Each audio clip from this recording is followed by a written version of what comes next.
Yo,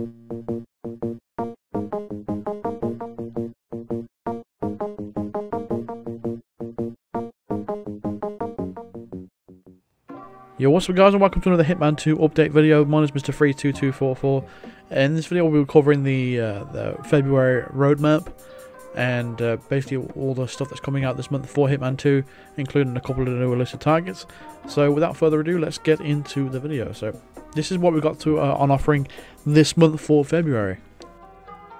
So the first major thing really from the February roadmap is the reactivated Season 1 elusive target, the Fugitive, that's taking place in Hokkaido.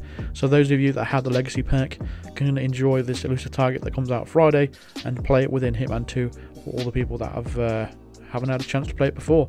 It's been reactivated, this is the second time it's been reactivated, so this will be the third chance to take out this target. He is basically a target that can have a random look to him. He could have a bandage over his eye, bandage over his ear, or a bandage over his head, I believe. And he could be one of those random 3 targets. Now, I've already done 2 videos on this now. One when it originally came out, and one when it was reactivated. I'm sure it's the same, but I'll take another look on Friday and see if there's any differences within Hitman 2. But that's what you've got to look forward to on Friday.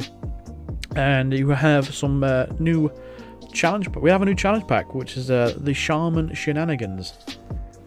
And that it takes place in Santa Fortuna in Colombia, and that will consist of new challenges and a new unlockable item, which is kind of interesting. I'll get to that, but that comes out on February the 14th on Valentine's Day. So if you're one of those lonely singletons out there, you got nothing else to do, jump on a Hitman and play some Shaman shenanigans, eh? But from February 21st we have some new featured contracts as well. And this is going to be based around, it's an inspired theme of love, labelled Broken Hearts. It's going to be, again, based around the whole Valentine's thing. And finally, coming up at the end of the month, well, not the end of the month, but coming up in March, March the 1st, is going to be another Hitman 2 elusive target called The Politician. And that'll be taking place in Hawke's Bay, which is interesting because that map is very, very small. And if they're not walking around on the beach or anything like that, there's only one place they can be, and that's going to be in the house. And that's going to be very interesting how they're going to implement this elusive target, how it's going to work out. I'm very, very interested in this one. And I'm not sure what suit is going to be going along with this one. I mean, I don't think it's on the suit unlock list has anything to do with the wetsuit or anything like that. It'd be really cool if you could actually use that in missions, because I think it's really nice. It kind of reminds me of the old Sam Fisher Splinter Cell outfits. But so let's go into some of the details. On February 8th, we will introduce the very first Legacy elusive target. Some of you might know it, others may not. The Fugitive will be available in Hokkaido for 10 days, starting from February the 8th. More intel on this target to follow. Like I said, we've already covered this before, but it's essentially just going to be like sort of like a random target that's going to be in Hokkaido. And if those of you that are wondering whether you can unlock suits from Season 1 with doing these elusive targets, and the answer is yes. So it would appear that we are going to be getting a chance to re-unlock our elusive target suits from Season 1 if they implement them on a regular basis. Hopefully that doesn't hinder the amount of the frequency of Hitman 2 elusive targets that come out over the course of the year. But next up we have the February 14th, the Shaman Shenanigans. It says the Shaman. Is that how you pronounce it? The Shaman or Shaman? It's time to find out your inner Shaman and complete this set of new challenges in Santa Fortuna, Colombia by wearing the Shaman disguise. By completing these new challenges, you'll unlock the Shaman or Shaman powder. The Shaman powder is a mysterious powder that, when thrown, explodes in a dust of powder, knocking out anyone nearby. And I'm really, really curious to this item now. There was a leak on Reddit that showed, like, apparently evidence of this thing working. And I don't know, it kind of looks like, I don't know. Hopefully it doesn't look like it did in that clip, but hopefully that clip is wrong and it works out to be different, because it's very, very loud, and it sounds like when you throw it, it sounds like a vase smashing, which doesn't sound very good. So basically it might even just be a reskin of a concussion grenade, which I really don't like the idea of, but so hopefully that isn't the case. But if it works as effectively as it sounds, then it could be very, very powerful. Moving on, we have featured contracts. Like I said, all the featured contracts are created by members of the community that are added to the middle, blah, blah, blah, blah. Basically, featured contracts, they're going to be designed around Valentine's Day, and that's the theme. March the 1st, the politician Elusive Target will arrive the first time in Hawke's Bay for 10 days. More intel regarding the politician will arrive close to the initial date.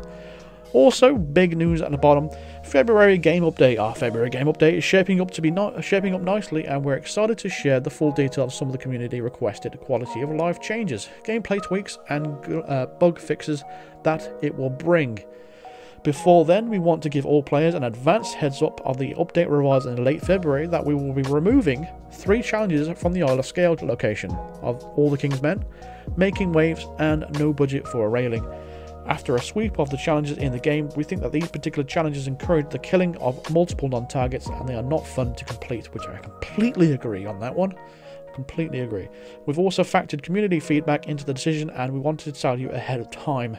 We won't be removing XP or progression if you've already completed these challenges, but they will be removed from the game with update 2.14, and we will have no in-game proof. You'll have no in-game proof of your exploits. If you haven't completed them yet, you've got until the last week of February to do so before they're gone. Now that sounds all well and good, but that is not all the challenges. That if they're going to go along the lines of saying that we think these particular challenges encourage the killing of multiple non-targets, yeah, but wasn't that the point in the first place? I mean, they created these challenges, and they specifically said dump 47 bodies in NPCs into the ocean, so they already knew about this ahead of time. It doesn't really make sense that they've just changed their mind like that. I mean, I get that they're basing it off community feedback, but what about the challenges like the King of the Castle, for example? Now, to this date, I still don't think it's possible. I mean, there's kind of bound to be somebody out there that's going to say that I've already done it, or there's another video out there. But as far as I can tell, it's not a possible challenge to complete. Where you've got to basically push both targets off the roof of the penthouse. And you can do it with Sophia, but with Zoe, how the heck do you get her up there without killing everybody? I've tried it several times, and every single time the game has crashed. So I don't see a possibility of even getting that challenge completed, so I don't know. If they're going to base it off the logic of it encourages killing multiple NPCs, well, a lot of the challenges in Isle of Scale do. I think that needs to taking a look at. Maybe, I don't know, they need to take a look at that challenge anyway. If they're going to remove these ones and not going to replace them, they should take a look at that one as well, in my opinion. Also, coming up as well this month is on PlayStation Plus. If you are not an owner of Season 1 of Hitman, you can actually get this now on for free on PlayStation Plus for PS4 owners. So if you are a member of PlayStation Plus and you have a PS4, and if you haven't got Season 1, you can download that now for free. Also, if you have Hitman 2 and you don't have Season 1 on PS4, if you download the Season 1 game, you'll be able to get the Legacy Pack for free.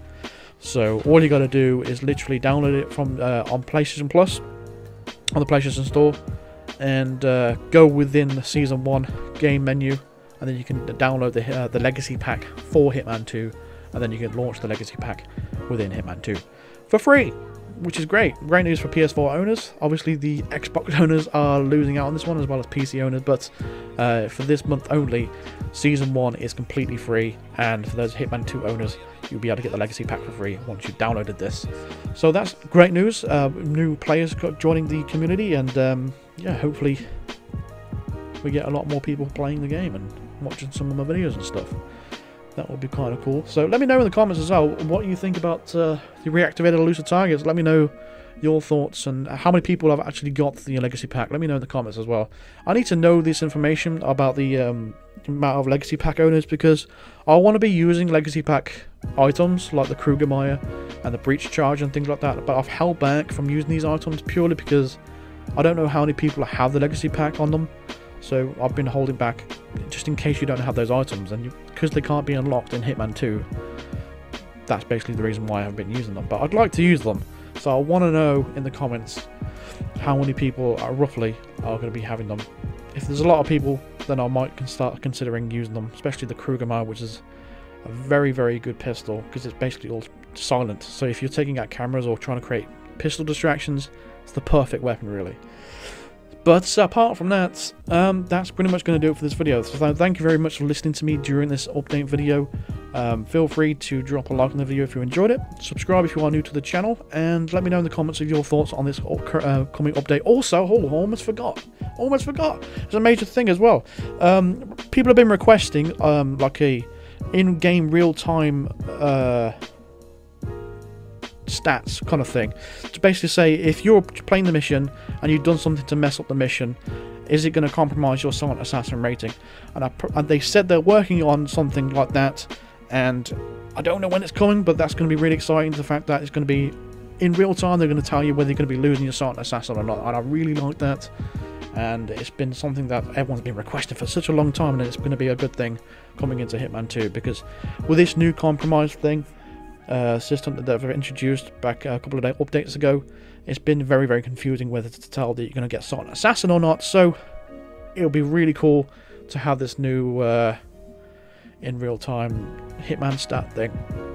I don't know what the name of the thing is. I can't remember what it's called, but it will tell you whether, if you've messed up, it will say that you're not going to be about silent assassin, not going to be possible. You can do the track down in real time, like a Hitman tracker. That's what it is. Anyway, that's enough for me rambling. I will see you in the next video. Thank you very much for watching. And of all the people that have supported me on Patreon this past month, thank you so much for supporting me on Patreon. I haven't got the credits updated yet, but it will be done hopefully by the next video. So thank you for all the new memberships as well. We're almost at 30 now. If you want to become a member, hit the join button below and join the member of our community. And again, thank you very much for watching and listening. I've been rambling a lot now. I'm going to shut up and end the video. Thank you very much for watching. See you guys in the next video. Cheers.